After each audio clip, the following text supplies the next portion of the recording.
welcome to the Clint Lorry Show.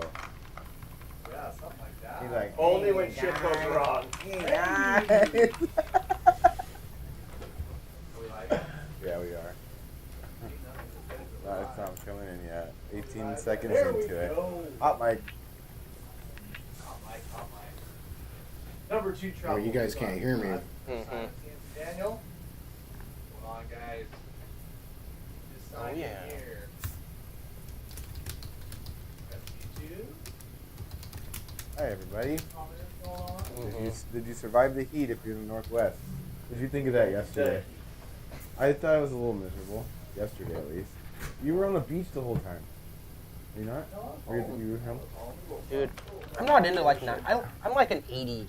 Well, after this kind of winter not a too. 95. After this winter, I'm like really for some reason enjoying it. With my young old age, I just really started to enjoy sunbathing. Yeah. You know, like just laying around in the sun for days. It's pretty nice. Dude, you do have a tan going on. Especially Yeah, when you can are- run, you are especially when you tanning can out. run lines. You know, you can fish and tan. What's going on, guys? Now here comes, Yeah, here comes exactly. everybody. We already Perfect. got almost 300 of you in here real quick tonight. We got a fun conversation tonight. We've got a couple special guests from the WDFW in the house. We've got some very cool issues to talk about. We're going to talk about salmon season management. Yes. 101. Appreciate you guys tuning in, telling us where you're tuning in from. Got guys from Vancouver, Buckley, Bend. You know, for you guys over in the Midwest and Florida, like there should be some really interesting parts of the conversation for you guys too. This will be a little bit Northwest centric, but as always, like salmon management. It is. I mean, we appreciate your guys' input. Get a lot of thank you guys. Thank you all for tuning in. Thank you for bringing this opportunity to us. Very cool. We call Washington, Tri-Cities, Cali, Silver Lake, Oregon. We got Eric Swanson in the house. Yep. Who's this guy? People are asking We've if been your gone a mic lot. is on. We've been gone a lot. What's that? People are asking if your mic is on. They don't Well, let's get my mic in. Yeah, My mic is on and fully powered. See where I have it. Is it green? Green. Yeah, we haven't been here in a couple weeks. Cam's mic is low. Maybe I hit the plug, guys. How's it sound now? We got Arizona in the house, Colorado State. Yes, sir. What's up, George? Troutdale. TMI. Better now. Argentina. Wow. Damn. You've been to Argentina. Yeah. Love it there. We're gonna go this winter too. Olympia, We're gonna Washington. go spend a couple weeks down there this year for Yeah. sure. That'd be awesome. Now that all the scary stuff's done, they've been having such epic runs down there the last few years. What's the weather Raymond, like I'll right talk now? a little bit about that. Is it I don't summer? really know. Like, it's kind of December, it's like all better. There you go. Yep. Sorry, guys. It was probably me. Yes. Yeah. It was. No, I never said that. It actually was Clint because he didn't plug the cord in tight enough. So we're gonna still Poor blame. Clint. We're gonna still blame Clint. Yeah. Eric Swanson in the house. We're gonna talk salmon management. Sure are. Couple Yeah. things, guys. First off, thank you guys so much for the drop Sunday night, July 10th, our biggest drop ever. We appreciate all your guys' support. What did Mike say? Almost 600 orders? It was almost 600 orders in the first 5 hours. Yeah. Wow. Sold the paintings in about 2 seconds. What about the killer fish? Killer, Oh, I gone. am sure they're Yeah. gone. I don't even have to ask The on Do that. they- spinners, the they're- killer fish, yeah. everything that was limited is Yeah. gone. Yep. Limited stuff's gone, but as you guys know, we still have a lot of good apparel, and some of the, depending on our ability to secure the blanks and whatnot, we will like continue to kind of re-up some of those numbers on the apparel. So if there was a favorite sweatshirt or UPF shirt, keep checking back, keep hanging out until July 31st. We do have we have 10 giveaways. For every dollar that you spend gives you an entry into the random draw. A couple like 110 Kong coolers available there, $400 and $39 value. Oh, there you go. Clint's got it up on the screen. For every dollar that you spend till July 31st on the website. So even though the drop was on Sunday, we've got a lot of good stuff there. I like the colors. We got a lot of really cool. It's all gone. No more. No, James, it'll be up there. We're still good. So, yeah, really cool, guys. We appreciate all the support as always. Yeah, thousands of you turned out in droves. But it ain't over yet. Can you switch that? That doesn't help me where it's at. Okay, thank you. Thank you. That would be on the screen. So if I'm blowing out your eardrums, Kevin, maybe just turn it down. I don't know. I don't know what to tell you on that one. I am trying to talk loud because I don't know what these microphones. Clint, anything that goes wrong tonight with our guests, naturally be Clint. So let's do. Anyways, let's do a giveaway. You want to go find a giveaway? What should we give away? Oh man, we didn't. We always do this. We always forget to do the good giveaways. Here, buoy 10. There's a box of good stuff right there. No, we can't give those away. Yeah, we want those. I mean, no, I'm kidding. What do you got? Oh, we got a spreader. Okay, free sliding Spreader spreader. and maybe a leaderboard. Spreader and a leaderboard. Wait, why are people asking me where's the live feed? How many people do we have watching, Clint? How many people do we have? Oh, almost 400 of you guys already. That's pretty good. So a lot of guys tuning in for our guests tonight. Yeah, it's gonna be awesome. But yeah, let's do leaderboard, short bus. What do we got back here hanging on the wall? We got a leaderboard. We got a short bus. We got a leader or a little spreader, a weight spreader. Do this, dude. Yeah. What is that? Oh, a calling beer. Nice. Oh, look, That time and of year. here's a killer fish I found on the floor. Our next prize giveaway will be a lot better, guys. I I promise. feel like So, yeah. that's a pretty Dude, damn good giveaway. That's a good. Oh, okay. Are we Well, doing it won't look like we just picked up the stuff off the floor. Oh my god. It'll be good. Maybe we'll go down and maybe it'll be a drop. We're gonna prize pack split or these something ones up. cool. So Yeah. first winner tonight is gonna be a leaderboard and a weight Deer spreader. Park leader, awesome guys. All right, hey Jordan, the new State Fishy episode was pretty cool, bro. Right on, guys. What was it about? It camped on a tiny island. Again. Tiny. Oh, Really little, like as big as my boat. And Oh. then I found some really cool fishing while I was where the there. heck did you go for it? In the Tell me lake, later. In a big lake. Okay, the third one up. Yeah. Okay. Oh, Yeah. cool.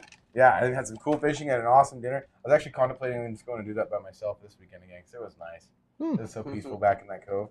Stay away from the heat. Yes.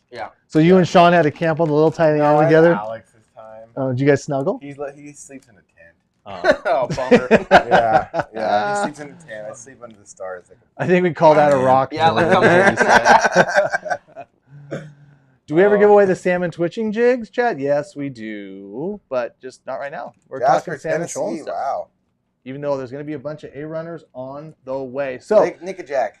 you guys told us where you're tuning in from. Let's just do a random commenter, guys, because as always, we appreciate all your guys' comments. Keep commenting out. Keep liking and sharing this post out, you guys. Get more people in here, and we'll do some more giveaways. We'll get them to comment. Ask them if they're excited about today. Are you guys excited about today's live feed? We're going to let this run 2 minutes. Then we're going to go over the ground rules for tonight and then talk about our giveaway. How about that? And also, while he's picking a winner, guys, thank you for the feedback, everybody, and watching the Stay Fishy video. But there are some really cool Stay Fishy videos up there now on the second YouTube channel, this Stay Fishy Adventures. So if you like a lot of the stuff you see us in these vlog styles that we make on Addicted, go check that one out. It's just a whole nother can of worms that you can open up and see some really cool adventures. That's right. Just double check your plug too now. If there's a thing here quiet. It's not me. Oh yeah, It was my daughter and unposted. I are watching. Looks Gone Live. Yak Holt excited for tonight. Yeah, this should be interesting, guys. Stoked for the live feed tonight. Excited for the additional days. Yeah, there were some announcements. Columbia River is going to stay open from Bonneville all the way to the Astoria Megler Bridge for up to 2 hatchery Chinook. Check your local regs as always, because we are never going to give advice on exactly what's open or not. It's your responsibility and solely yours. But yeah, that was announced today. And it sounds like there's going to be some closures maybe on the salty side, but we're going to talk a lot about that. Maybe not about those specifics, but maybe like why the management practices are doing what they're doing when they're doing it. Stuff like that. So, but yeah, pretty cool. You're going to be busy. You've been wrecking them. It has been. It's been a really good season, and just going to get busier. What about advice for these guys that are looking to go out this weekend? And I would say just stay shallow. Most of these fish I've been catching the last week and a half are all like less than 12 feet of water. Even though the Columbia is back down to like 6 on the Vancouver gauge, I'm still getting them in less than 12 feet of water. Really? Yeah, no, it's really weird. It's because your spot, though. I mean, spots are different. You have to be like, I tell everybody, you have to be, if you're going to be a successful anchor fisherman and catch a lot of fish, you have to be on the fish highways. Like, you can't just be in like a middle of a big flat. Like, you have to have a point or a ledge, and you know the spot I fish is a point, so it does funnel the water, and it does create like a current rip. So I mean that probably has something to do So with the water's shallow. not quite as warm as it necessarily could be in that shallow of water. Right. What is your water temperature right it's now? It's like 64 and a half. Oh, that's like good biting stuff. It's great. I mean, it's when the fish. I mean, when you're marking the fish on the fish finder, we're hooking 4 or 5 fish an hour easily. I mean, it's consistent all day long like that. Yeah, it's good. What's crazy is to think like last year, I think in June we had 70-degree water in the Columbia. Dude, this I mean, year it was it's like 64. Yeah, I mean That's great news. It's 8 degrees cooler than what it was last year at least. Wow. But it's keeping the bite good. I mean, yeah, they're gonna stay snappy. dude, here's it July 13th today, and we were catching fish like it was June 13th. Yeah. Perfect. Yeah, I'll take it. Good. Lots of good stuff there. Lots of good stuff. I mentioned to go hover. Yeah. Let's see here. I'm watching Stay Fishy as we speak. Sweet. All right. Coho coming in hot. Yes, Joaquin. There's a ball of them out there. Let's select a winner. Let's go over some ground rules then. We have a winner, and it's Daniel Kin saying, "Watch it, Cam." I don't know what that was for, but I'm going to watch it. Watch making fun of him? Like, come on. Watch your mouth. Watch, yeah. Team Clint. All right. Daniel, be sure to email orders@addicted.fishing. Tell us what you won. You won the first prize pack on the Salmon Season Management live feed tonight. Email us with an address, your name, all that good stuff, and we will get you out your prize pack. We appreciate you guys so much. We've got Love the Summer Drop from Chad. Watching Stay Fishy, just watched it. Pick me, Donovan. There'll be another prize pack here in just a little bit. So tonight, guys, we got special guests from the Washington Department of Fish and Wildlife. We've got Ryan Lathrop, who's a Columbia River fishery manager. I hope I'm saying this right. I'm going to let those guys introduce themselves, and Quentin Doherty, as well as Columbia River biologist, in-house tonight. And tonight's discussion is going to be interesting because every time there's season setting or the processes go out, things happen, whether good, bad, indifferent. And, what we end up seeing is always like the aftermath of that, where we'll see a lot of discussion on like our discussion boards on addicted fishing on Facebook, Instagram, all the places, at the docks, everywhere. And a lot of times these discussions and these things like are not really set in the groundwork, or I guess set in the foundation of like how they need to be. Like a lot of people just think conspiracies and conspiracies is huge. Yes. Conspiracy and just like, so what we decided to do tonight, guys, we decided to bring in a couple experts. Now these guys are based on the Columbia River, but a lot of the salmon management practices could apply to we don't necessarily want to talk about very specific like numbers within the fisheries, but like the processes on how they get to them. And then in the second part of the discussion, we're going to talk about like some in-season management stuff. I've got a lot of great bullet points here that we're going to like talk through and work with these guys. But if you guys have questions and you guys have comments, please feel free to comment below. We're going to try to keep the topics like within themselves, like when we're talking about it. I've got my computer here. I've got notes. If you ask a good question that pertains to the moment, Clint will put it up on the board. And I don't think we want a lot of like negative comments either, right? Yeah, and I was going to say, like, what, guys, if you don't like the decisions and we don't like what's going on, then there's a time and place to voice those things, but this probably is not going to be the night, and you're going to be removed. I think this is like for education, not for like complaining, right? Not for opinions. Right, but I am going to explain a couple, maybe these guys will actually do a little better job of explaining it, but when there is time to actually to voice those like complaints, concerns, comments, or, changing it. So I think, there should be a lot of fun. Oh, so, really? Anyways, I'm going to bring our two guests in. I don't know if or people looking at them right now. So Ryan and Quentin, why don't you guys go ahead and introduce yourself, just because I probably screwed that up. So just to start that off. You actually did great. You actually pronounced my last name right, so I'll give you some street cred there. So I am the Columbia River Fishery Manager. Been kind of in my role since 2018. I'm actually out of the Olympia headquarters office. My prior job, I do have a little bit of insight into the Puget Sound world, but that's my previous job with the agency. And I grew up in Idaho, so basically within the Columbia Basin's been my world. I get out, fish, spend a lot of time trout fishing, rafting, hunting, hiking, backcountry skiing, raising my hand to go fishing anytime I can, in someone's boat, since I don't have the right kind of boat that you guys might all have.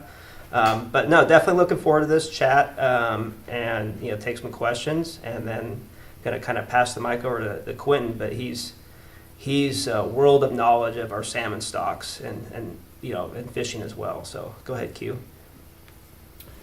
Hello, my name is Quentin Doherty.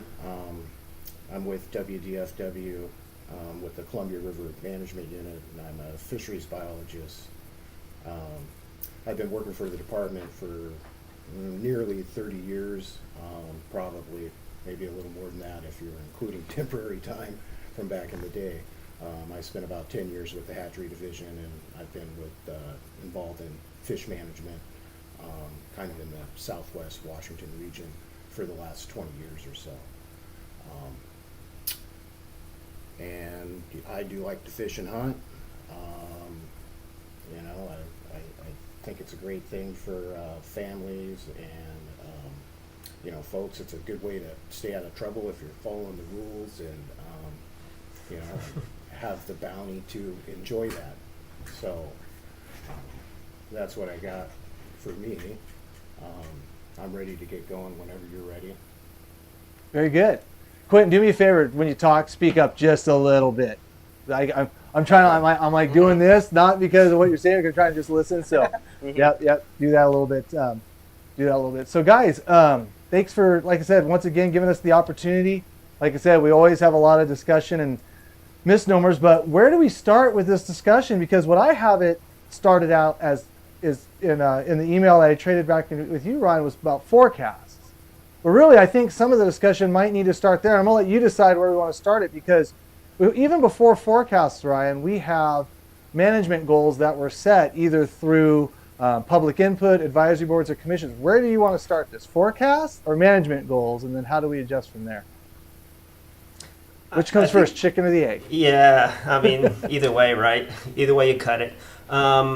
And I don't know if we still have Quentin on here. I can't see him, so I don't know if he is. You do. It's just Clint okay, trying to produce, and now he's actually going to try to be a producer tonight. Yeah, no, just good to make sure I wasn't sitting here alone. No, we're good. So I think chronological makes sense, and that kind of walks us through the whole process. So forecast is a good place to start.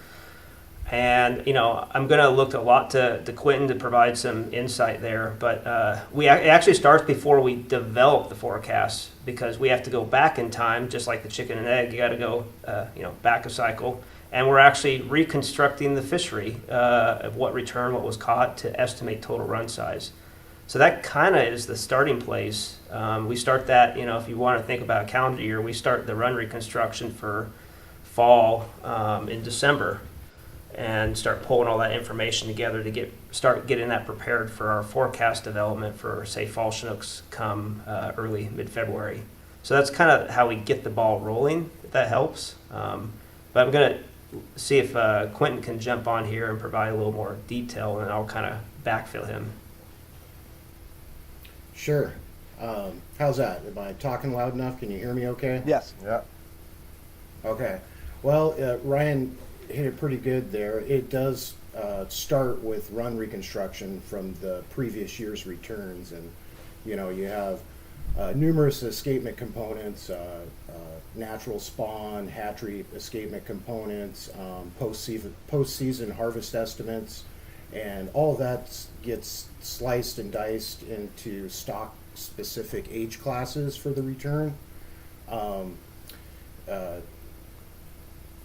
Those data are the core of the forecast. I mean, we have some other variables that get added to the forecast to help explain some of the variance amongst our returns. But Ryan did pretty good there explaining the general idea there. So,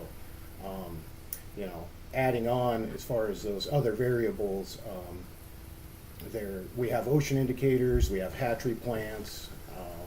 Like I said, one of the core data that's used is once those are organized into age classes, stock-specific age classes, sibling relationships are looked at. So kind of meaning that, if X number of threes return, then, X number remains in the ocean to return as four. H4 fish, given those relationships over time. And that's why people get so excited over the jack count. Right, and probably more associated with spring Chinook, because the bulk of the return there are 4-year-olds, and with coho, the entire adult return is pretty much all age 3 fish. So your jacks are age 2, and actually spring Chinook jacks are age 3, and fall Chinook jacks are age 2. So we look at those relationships over all the age classes and use the preceding age class to predict the age 4. So without getting into specifics of all kinds of different models we use, but that's kind of generally the idea. So I was gonna say the whole process is numeric, obviously, but like in your opinion, and just as an angler, like what do you think is like the biggest attribute other than like natural phenomena when a run is under or overestimated? You know what I mean? Like, are we going too fast? No, that's not like a political. I'm just saying, like. No. I want to get to that. Okay.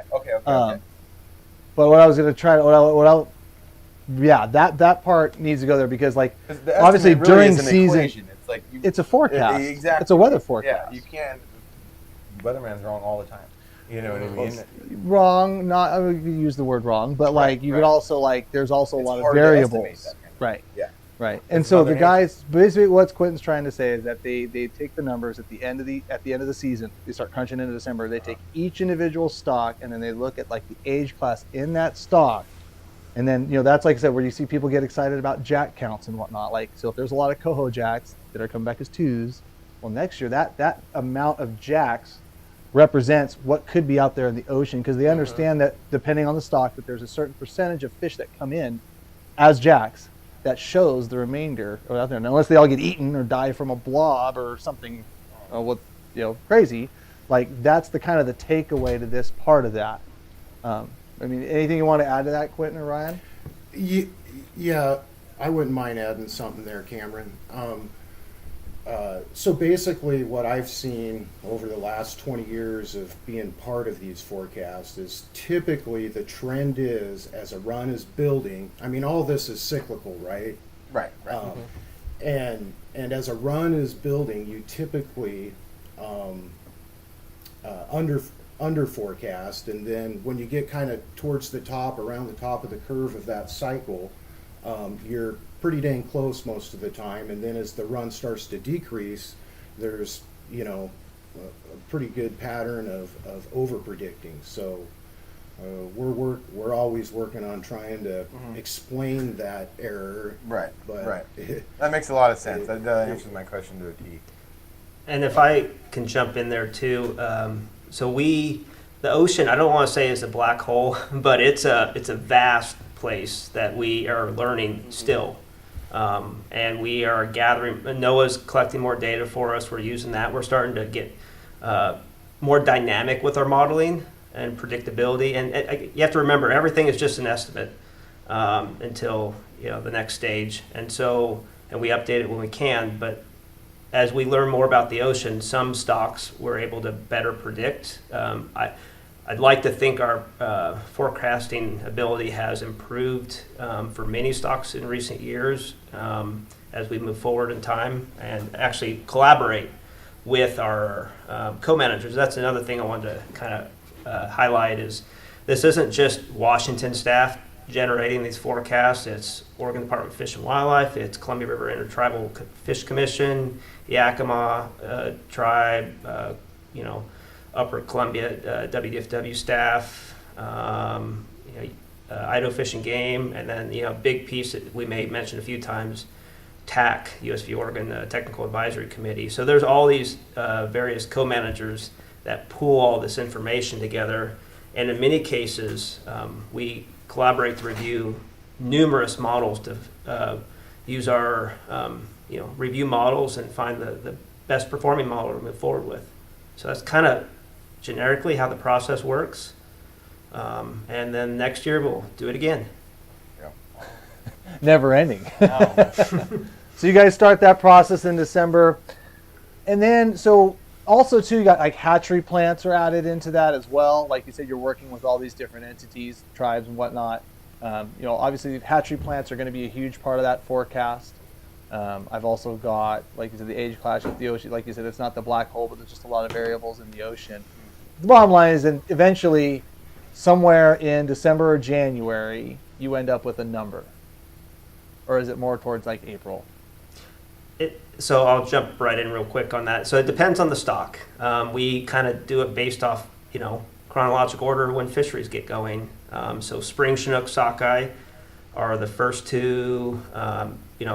Summer Chinook are right there with them, and then we'll, kind of shift over to the fall Chinook coho and upriver summer steelhead. We have other steelhead stocks winter. That's everything is kind of based on when we have it's based on when we need the information to start developing fishery structure. So it's chronological in that sense. So by late December, we'll have our spring forecast for starters. That's just an example. And then we get to February, that's more of our fall Chinook coho forecast. Gotcha.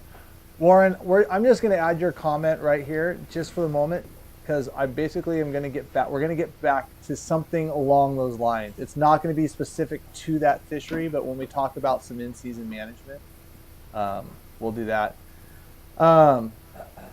Sorry about that, guys. Let's Quentin get rid of that, and then switch to forecast, guideline management, and fishery goals, and we can provide guidelines. So what about?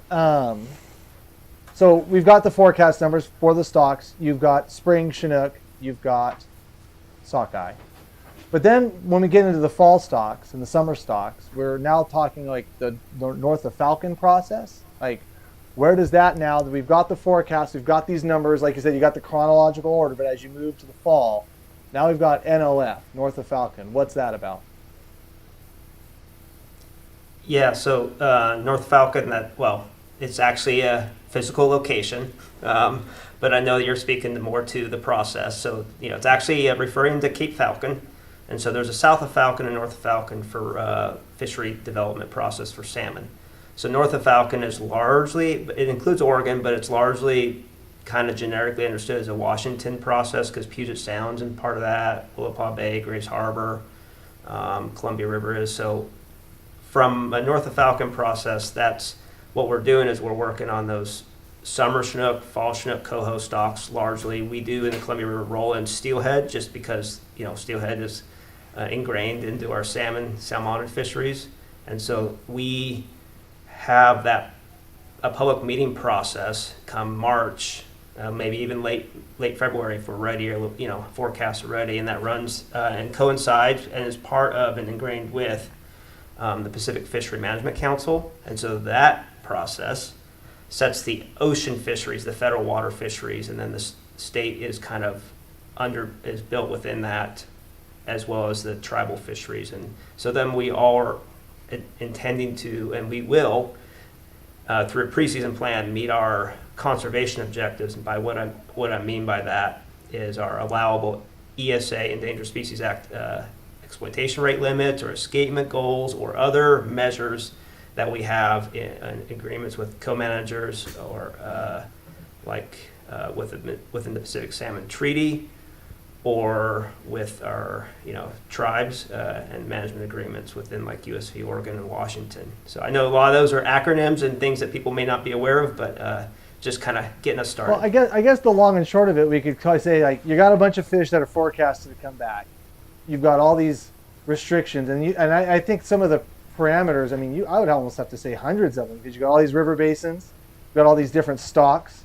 Some are ESA listed and can only be exploited, caught by so many percentages, and so basically and then you've got all these different, I guess, co-managers also fighting for pieces of the pie, wanting fish to either escape or get caught up north. So basically you got the forecast, all these pieces, everyone comes together and starts divvying it out.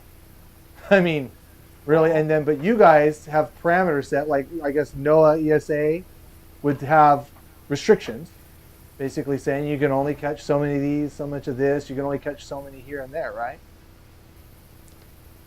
Yeah, precisely. So the Pacific Salmon Treaty, that's the, agreement with Alaska, the lower 48 or the lower southern U.S. states off the coast and Canada. And that does exactly that. It basically ensures you get enough escapement of your own stocks back but it provides harvest opportunity for both sets of parties. So that's the first layer of the onion, in a sense. The next layer is your federal waters, and the Pacific Fishery Management Council is what we refer to, and then what we call terminal fisheries, basically Columbia River itself, and then you even have your tributaries built in with that. And so not every tributary has an ESA listed species, so everything that in the Columbia River, we're much like the ocean, it's all mixed stock.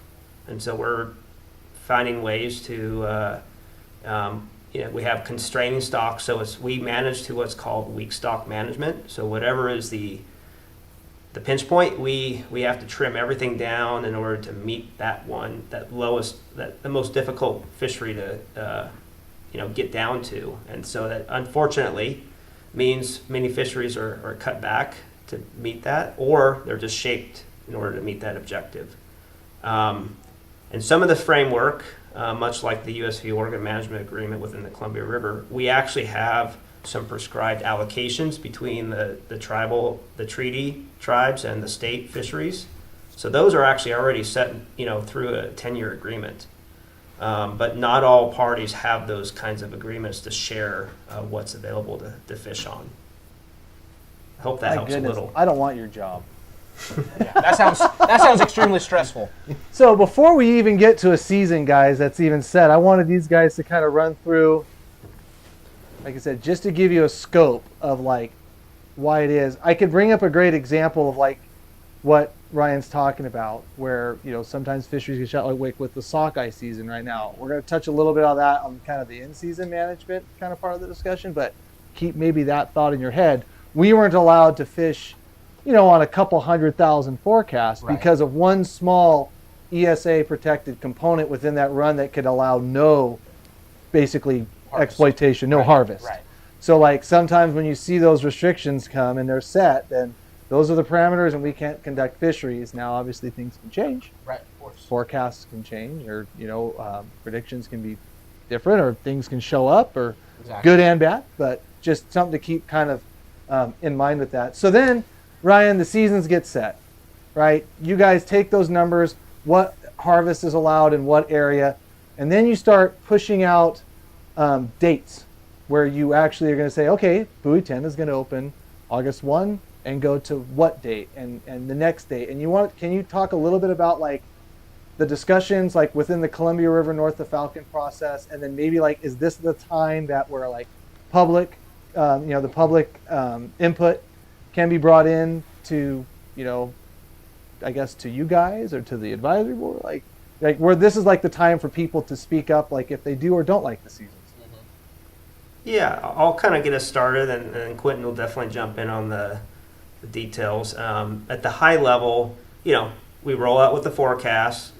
We know, so some of those are what we call abundance-based levels of impact. So they're either you have more to fit, a higher percentage to run to harvest, or a lower percentage. So we kind of get a sense of where the picture is for this last year, and we could kind of see coming in we had a constraining stock to focus in on. So we start kind of giving some of our advisors a bit of a heads up. And then we have, through the North of Falcon with Washington and Oregon, we roll out public meeting schedule.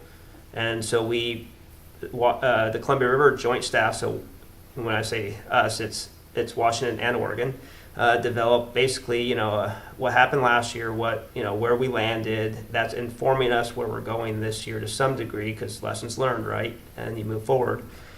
And it lays out some challenges we see we're going to have to work around. And so that's where we have the public meeting, and we want to get input. We have to get input. And for Washington, it's a rulemaking process, so we have to have public engagement. So we basically trying to, seek comments on, fishery priorities, for example. Where should we not go on, eliminating a fishery if we have to go that far, or what is the highest priority? And everyone's priority is their own fishery. I know that. I get that part. But there's always ways to shape things. And so we were trying to hear what are our options to work with. That's what Quentin and I and our Oregon counterparts need to know. What are the options we work with? And that's kind of, then Quentin comes in and I'll let him kind of jump in, but he kind of takes it to the next level of what fishery structure fits and when the impacts and things occur. So go ahead, Quentin. Yeah, I was just going to go through a kind of quick timeline on that. So Ryan mentioned the PFMC north of Falcon 1. That takes place in early March, and that mainly deals with postseason from the prior year. But what's good about that, as far as leading into the current year, is you're inputting basically last year's fisheries with this year's abundances. So it gives you kind of a heads up, like, hey, we got a problem here. Last year's won't fit, or we're going to have to adjust. So, we have this first meeting in early March, and then we have a public North of Falcon meeting where we, solicit general public input, kind of high level, this is what it's looking like. We identify potential issues and solutions. And we still don't know the actual available impacts to us because a couple of the stocks are shared in the ocean, particularly the lower river hatchery tule stock, otherwise referenced as LRH. But anyways, moving on to the North of Falcon 2 meeting, which occurs early April. So we have some rough ideas of some general season structure that will fit based on this kind of ballpark impact range that we have. So we developed some initial seasons that fit, and basically within a day or two we're starting what we call PFMC, or North Falcon 2, where we meet with ocean fishery staff and there's a few in-river folks there, and their seasons are put into what is called the FRAM, which is a Fishery Regulation Assessment Model. Basically kind of points out when you have problems given all these other fisheries, when stocks impacts are shared on certain stocks. And we also have escapement goals to consider, and treaty and non-treaty sharing agreements, etc. So kind of in a nutshell, less ocean catch equates to more fish returning to the Columbia River mouth. We'll consider and implement public input for in-river fishery modeling. We'll adjust sub-area specific seasons to meet Oregon state policy objectives for season length by area, if it's possible. And then, we're at that time at PFMC2, we'll know what we have, because all of the ocean fisheries and seasons up and down the coast, have kind of been fine-tuned, to fit basically. And then we get into using, as far as modeling in-river fisheries, we're using the most recent data that we have, and using that to set our seasons and bag limits, and within the certain areas. And you talk a little bit about that sub-area stuff, and just like I said, this is once again context for Columbia River. We got Columbia River managers with us today. When we're talking those boundary areas, like Tongue Point to West Puget Island, that was one of the tools that you guys put that West Puget Island line in there to try to achieve some other goals and extend some fisheries out. And so that process is when those ideas are kind of coming to the table, getting modeled, getting looked at, and then comparing to what last year's numbers meant. You guys, I remember sitting in some of these meetings where you guys found some really glaring spots where the catch was way over estimated harvest, and it kind of jumbled things up the river and whatnot. And so that whole process, for the guys that just I said, gives them context down here, the area below the Warrior Rock line, the area above, that's why you have all these kind of pieces. Even it's not just Columbia River; it's all these pieces that kind of form this, I guess, season. If that makes any sense? Right. That made sense. Right. No, that sounded good to me, Cameron.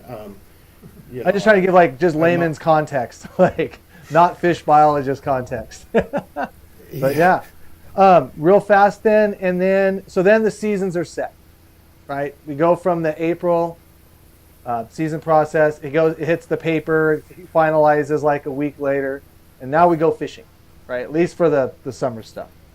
The second part of the conversation, guys, wanted to talk about during the season, and I wanted to just stop for just a moment and explain that I see a lot of comments pertaining to sea lions, hatchery broodstock programs. Everybody wants A lot of hot button issues. Tonight we're talking about salmon season setting process, and there's been a lot of great questions talking about in-season management, and I'm not ignoring them. We are, like I said, I'm definitely writing some of these down, but I think we're going to talk about some of like the in-season stuff. Like one of the great questions was like, I wish there was a process that was a little easier for closing or announcing closures and openers of seasons. Right. And some of that, but we're going to get into that too.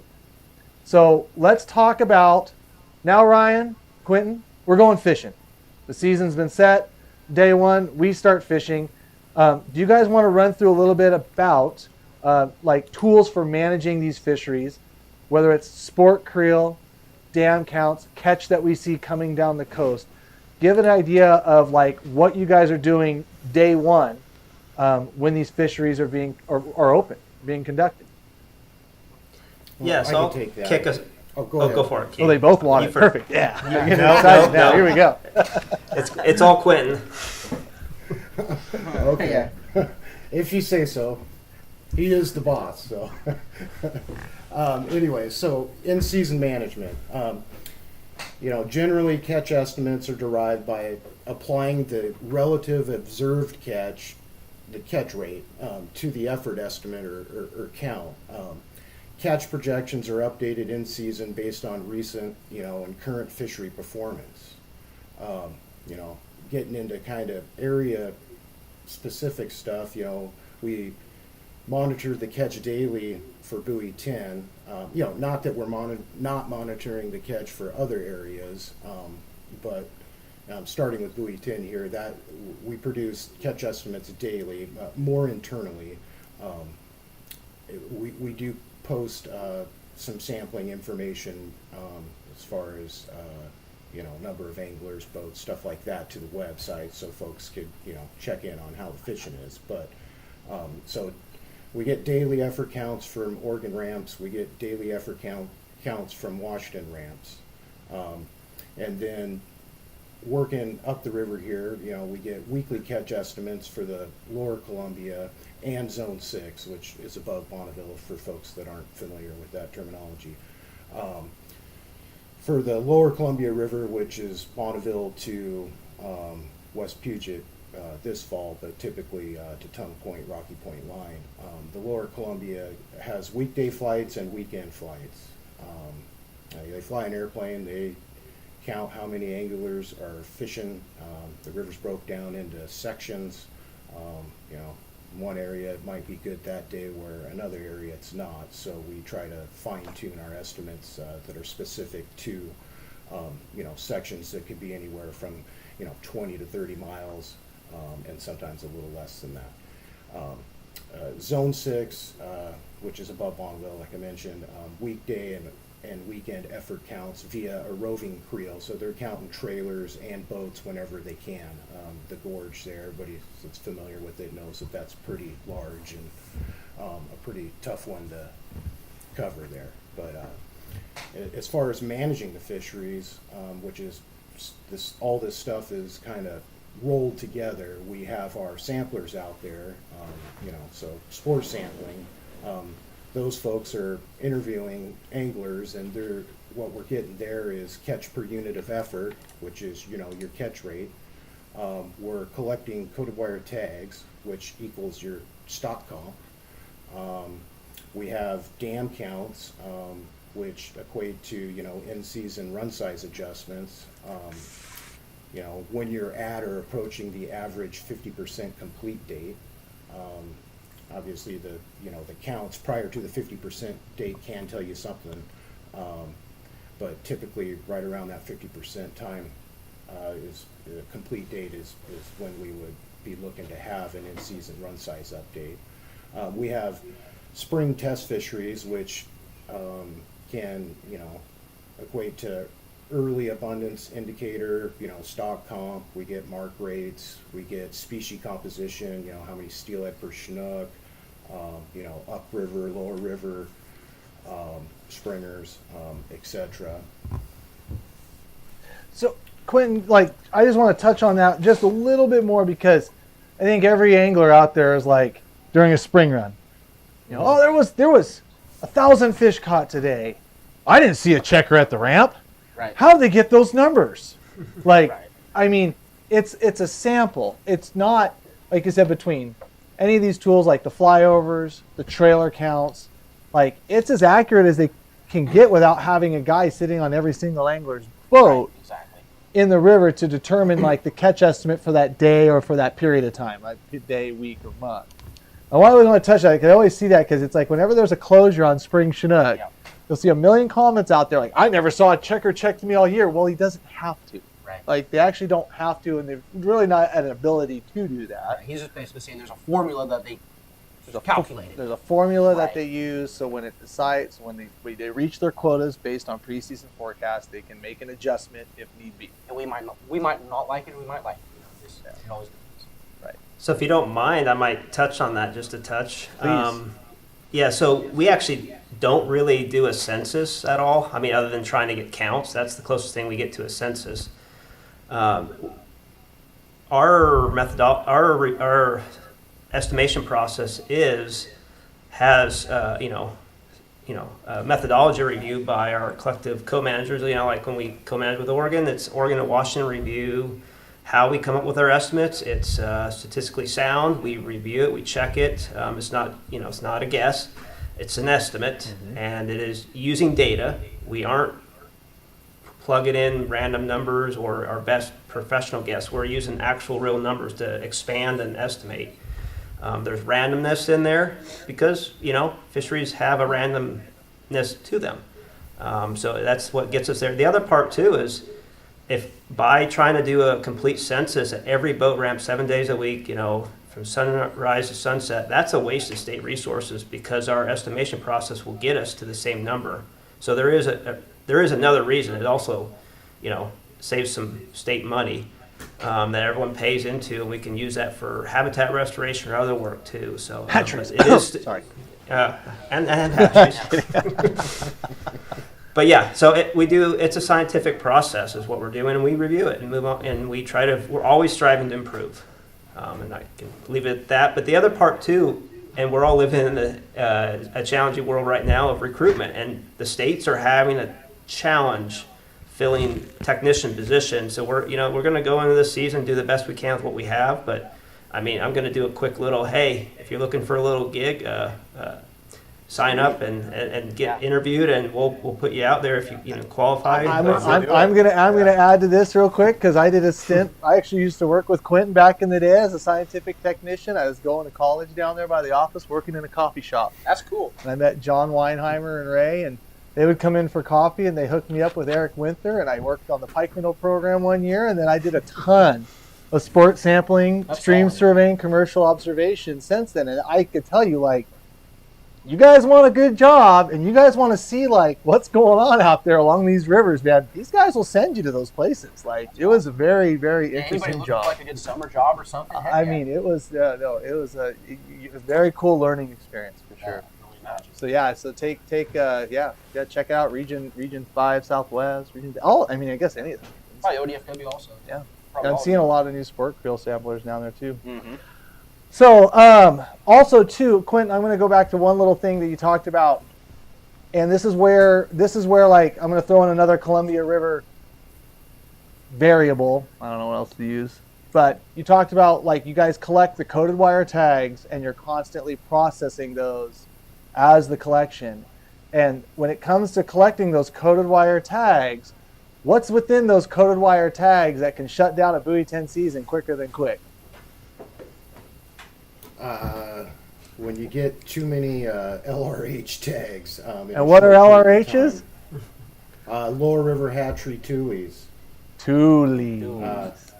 Yeah, they're Lower River Falls Chinook that are returning to the Washougal, there's a small population in Cedar Creek and the North Fork Lewis. You got the 𝗛𝗟𝗣, you got the 𝗪𝗪𝗏𝗪, and then a lot of the streams, lower tributaries running down the Washington side have some small populations, and then you got a few on the Oregon side, plus some hatchery production going on, like in Big Creek and terminal areas also. So when you're doing, so what you're basically those, when we say, don't kill tulies, don't do this, even like, but when we're going to go into one of the management tools now, because like buoy 10 this year is, hatchery only through the 24th from August 1st. Well, it's right. It's hatchery. Well, I guess it's summer Chinook now. We'll talk about that in a minute. But August 1st through 24th is hatchery only. So give us a rundown on just a little bit, like those coated wire tags coming in as tulies in the hatchery season mean a whole lot different number than when it's open for wild retention during that same period of time. Or am I correct on that? No, you're correct. So, I mean, just think, instead of keeping every one, you're only keeping the clipped one. So the wild impacts, you're releasing those. So the only impact that you're having on those particular fish, the unclipped ones, would be the release mortality, and that is 19% down there. That doesn't seem bad at all. 19%? Yeah. That's terrible. Yeah. I don't know. Look at the 𝗛𝗃𝗥𝗘𝗪 𝗪𝗥𝗏. Well, No, I'm kidding. It's colder water. I know. We're not here to do that. I'm not going to do that. But 19%. So the idea, guys, is like, you always hear us talk about tulies. Yeah. We always talk about tulies on the show. Tulies. Well, when it's wild, I mean, during a hatchery season, like I said, basically, we can handle those, but it's a 1 out of 5. Versus when we're killing everyone during a wild only season, it's 100%. Yeah. And those numbers being depressed, that constraining stock, like I said, that's just where like the tule piece comes in, and they know what these are, because I think even with some wild tule strains, they do actually do some like wild seining in some of these rivers, and they do like add coated wire tags to a few of these stocks of fish, correct? Correct. So yes, we do some of that work, as well as we use these. It may confuse folks, but we actually use the hatchery component with the wire, that coated wire tag, to represent a wild component for our fishery impacts, and then we're going from there. So the Lower River Hatchery program for the tulies actually have quite a high proportion of hatchery component. It's not the hatchery component that's really shutting you down. It's the representation of that to the wild fish population. And we do the same thing a few years ago when it was the Snake River wild ESA component as compared to the Upriver Bright population. So a couple differences there, other than a different stock, is the mark rate is really high on the tule programs versus the mark rate on the bright population is really low. A lot of natural production and some hatchery production is at Mark 2. I also want to just throw in a little extra thing just to confuse everyone a bit more, is we have another tule program, and that's above Bonneville, the Bonneville Pool Hatchery Program. So those are tules too. They're just not the Lower River Hatchery tules with this wild component. So when you catch a tule, it could be Bonneville Pool Hatchery tule, which doesn't have an ESA component to work with. So that will only confuse matters for everyone, and that's what we're trying to work with. But if you catch more BPH, the Bonneville Pool guys, like, doesn't it wash out some of the lower tule numbers too? So like at the end of the day, like we always talk about, especially on the wild tule front, like wild tule, like even when it's open and legal to do so. That's why you hear us always, don't kill them, don't kill them, don't kill them, because those things hurt a lot, and it takes. I remember talking to Quentin last year. Go to new comments. I remember talking to Quentin last year, and I mean, we were talking like when we had the reopener in the Woodland area, like I said, another Columbia River context. So we weren't going to do this, but we're doing it. Like you were talking, like they opened it up like on the shoestring, like they basically can't have a handful of these like coated wire tags show back up, like zero. It really needed to be zero just to even keep that fishery going. Right. That was last year, I think you're talking, right? Yep. Like towards the end of September last year. So like that's how fine-tuned these guys are monitoring and watching these fisheries, and we're talking thousands of anglers, thousands of fish, and just how complex it can be. Thomas Hoffman said a great comment. So you manage for the worst subspecies in the river. Kind of like dusky goose and geese. I mean, that's a great, right on. And that's what you're doing. We're managing for the worst subspecies in the river. Of course, but there's more than one. Right. I mean, these guys got many, many different ones to go to. Dam count. So why, when we were in the sockeye, so another management tool is dam counts. Quentin, you talked about that, where like the 50% date. You guys have these dates that as the season's progressing and we see the dam counts ratchet up and things get crazy. Like, why are they not opening? Why are they not? Go through the process on where we see a dam, like for the sockeye. Like, we're just going to use this as an example. We don't have to do number specific stuff, but like kind of like what occurred there, and explain to people like, well, now, like, I guess why do we have an opener now, where we had a total season shut down before? Yeah, I'll jump in on this one. Go ahead.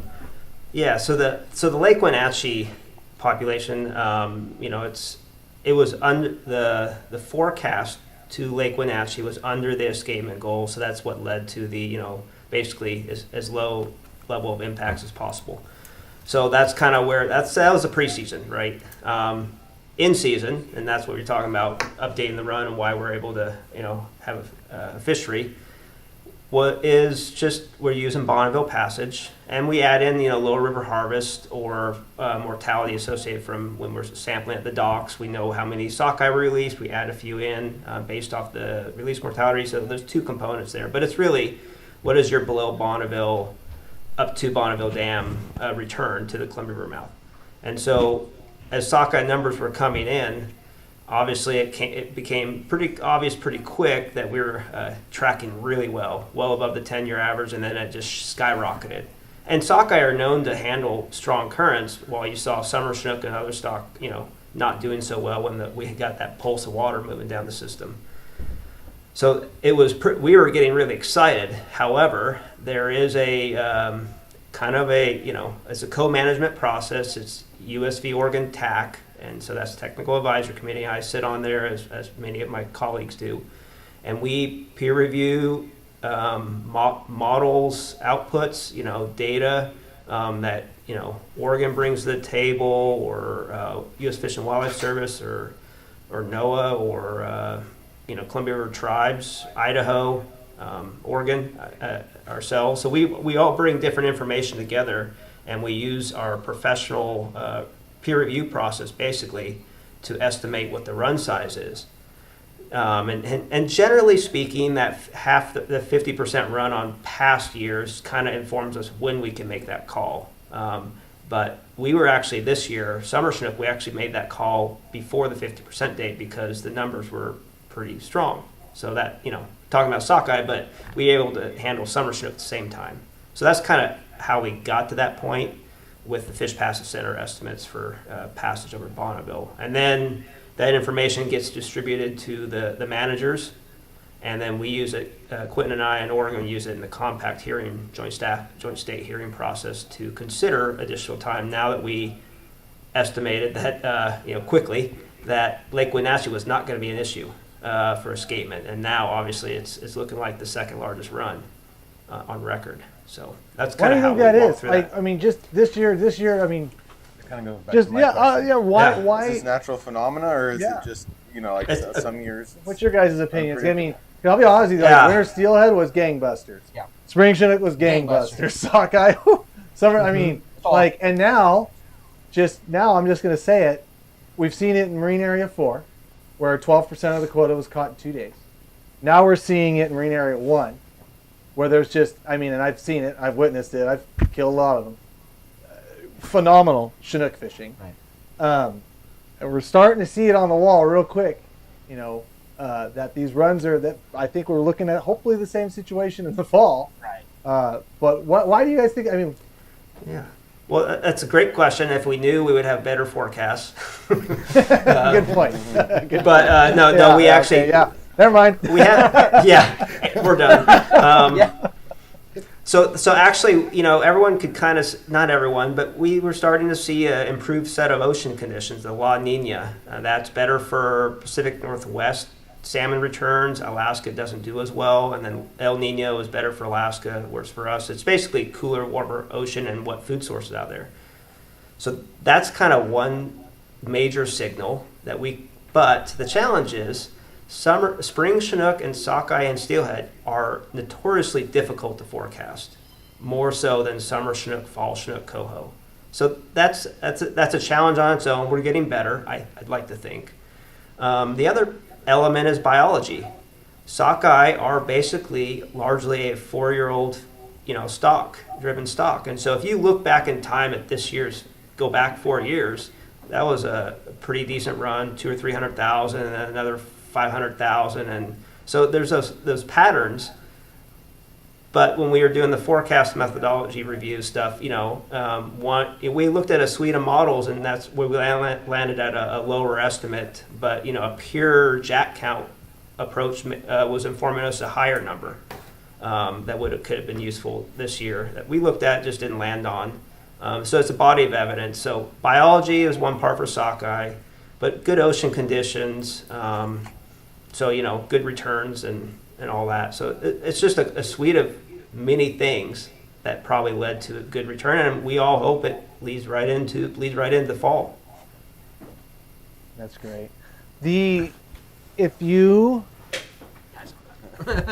So I was actually gonna ask you guys this offline. It's a good time for it. So we've got a big fall run coming. We've got 50% days. Like, what about, let's say for the sockeye run, what about setting triggers preseason? You know what I mean? What your Wenatchee component would look like with a 200,000 fish run. But if you had a trigger knowing that at 350,000 fish go over Bonneville that your Wenatchee run would meet its escapement goal, then it'd automatically trigger and avoid the process. Has there ever been any thought put into that, or is that even something that can be done? Because I have a feeling, you guys also said that you guys are much better predicting the fall stuff than the spring and the summer and the sockeye. But in the fall, if we're going to be staring at closures in the middle Columbia River context, I told myself I wasn't going to do this, but here we are. Yep. I think it kind of fits. So speak it. Speak it. We're going to speak it. Yeah. If the fall run, we're looking at closures after September 13th, but we see this just astronomical dam count. How fast is the reaction? What is the process that goes through for maybe seeing an opener there, knowing that we've been under on a lot of these forecasts all year? Or is that just we'll just wait and see what happens kind of thing? So for a couple things on that, and it's on certain stocks where it has less or no USV Oregon, state tribal elements. So Lake Wenatchee actually is, Washington stock. It's, the USV Oregon framework piece is more about Snake River sockeye endangered impact rate. So we actually probably could think about some trigger mechanism on Lake Wenatchee. It's a little easier, less baggage. That's one way to look at it. The challenge with sockeye though is their runs skyrocket. It's a very protracted, narrow timing curve, and so it happens really fast when you're all of a sudden crossing that line. So sockeye, other runs they build slower, and you might be able to do it then. Another approach on that is, and no one likes to do this, but if you're thinking of ESA impact element where fall, you could actually hold back your own fisheries and just be more, cautious, have a more cautious approach, and then once that risk is gone, you open things up and move on that way. And so that's kind of another way, but that's the challenge is no one wants to be on the bank when we actually had available impacts to go fishing. So that's just another mechanism. What about the considerations of sport fisheries? Because like I said, we're seeing this in Marine Area 4 and 1. We're seeing we're already kind of seeing the writing on the wall. Is that going to be, is the sport catch ever get taken into consideration on that? So the ocean sport catch, is that your question? Yeah. Yeah. Because the ocean sport catch is coming in way over, obviously. And, we are getting better as anglers, in some respects, but at the same time, it's a target-rich environment out there, it sounds like. Yeah. So we're paying attention to what's going on outside and, even talking what happened up in Alaska. So we kind of have, kind of have our finger on the pulse, so to speak. There really isn't a real good mechanism to, increase the run size from ocean catch. There's a lot of variability, so how things are with sport fisheries. Depends on the day or the weather or all sorts of other factors that I can't control or work around. In the Columbia River, and it's, there's pluses and minuses to it. Unlike most other fisheries across the coast, we have the ability to update runs in season. That's Bonneville Dam. For some of our lower fisheries, it does we lose some opportunity, so I'm aware of that piece. But the other thing that we do that is really unique is we actually read our coded wire tags in season and apply it. So that actually is a way for us to, two things, make sure we absolutely don't exceed ESA and can take appropriate action. The other thing, it opens the door for more opportunity versus ocean is, it's a quota fishery. It's straight up total catch. So it didn't quite answer your question, but yeah. Well, I mean, in the river with the coded wire tags, if we're not seeing as many tule tags and we're seeing a heavier bright tag, and that's not the constraining stock, then, things can look a little better for the sport angler. Real fast, guys, the reason why, and this is the actual reasoning in the letterhead for Marine Area 4 and 1, is they're tamping back those Chinook fisheries because there is still an incredible amount of coho quota to be caught. Right. In order to conduct some of those coho fisheries for the length of time, some of these fisheries, at least in Marine Area 1, go through the end of September. If we catch all our Chinook quota and you've caught all the Chinook, well, even when you go coho fishing, this works for sockeye and the Columbia and steelhead, it works for everywhere. If you're still going to catch them, you're still going to kill some of them. You have to have those impacts available. If we kill all our Chinook in Marine Area 1, we're done, and we're going to let 70,000 coho escape. So they're doing these. They reduced Marine Area 4 from 2 Chinook to 1. There's a rhyme or reason. Right, there is actually a process to that, and some of it does look super restrictive, like those sons of guns there. Yeah. But the reality is, they're actually keeping us more days on the water, which ultimately is what I'm. Right, that's what we're looking for. What everybody is in everyone's best interest to look for. When it comes to Puget Sound, though, I see a lot of guys making comments. Marina 9, 11, 5. I couldn't even tell you where those are at. Yeah. Though I have no idea. But just for that, just for what it's worth, just understand that they do restrict sometimes when things are real good, because they don't want us to get too many, and then we'll lose days later on down the road, or they're looking at something down the road. It sounds like there's a lot that goes into being basically their set seasons and keeping seasons open, and wow, it's a lot of information quick. Yeah, it's absolutely crazy. Yes.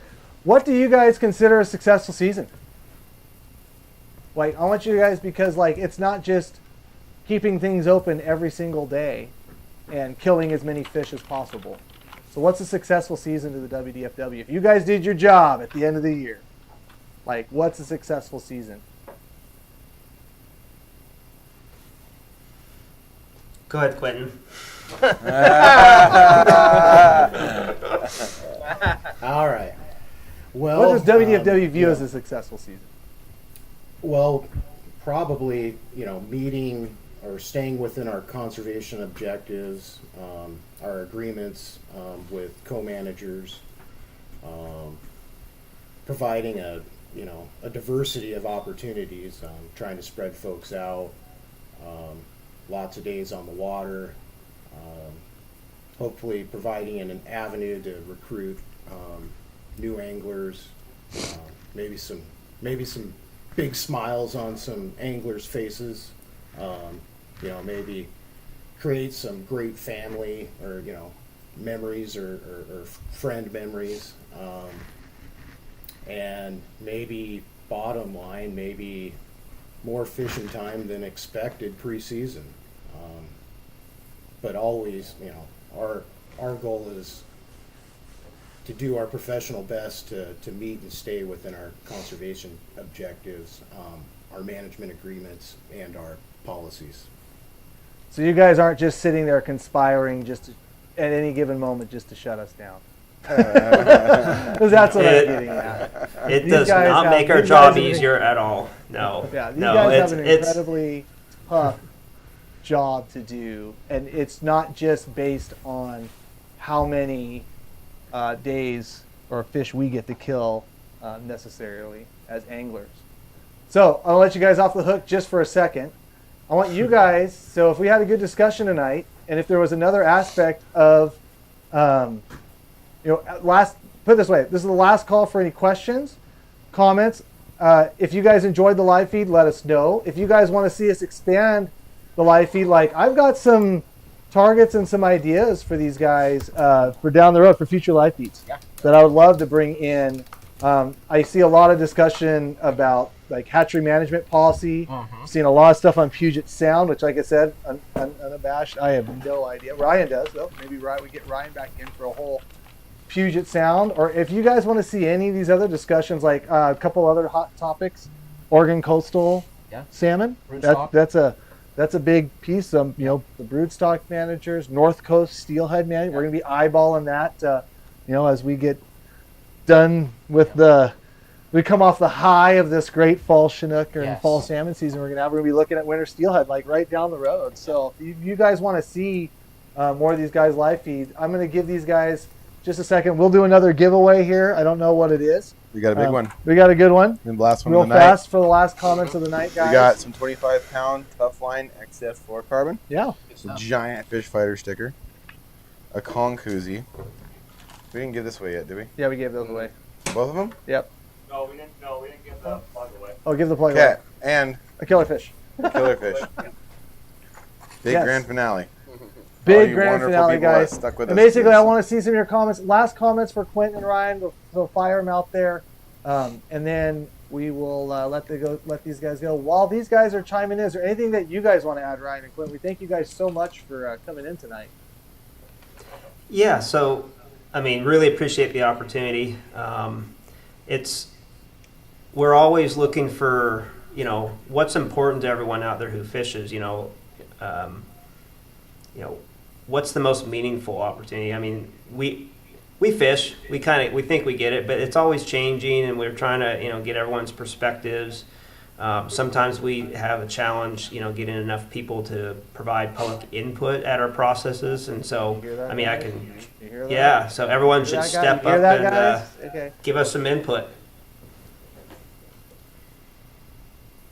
Excellent. Well, it looks like a lot of the chiming in is just thank you. Yeah. Thank you. Thanks for being here, you guys, and sharing all this information. I think it's something that's a long time coming, and I think it's very nice for people to put a face to the they name that they always say. You know what I mean?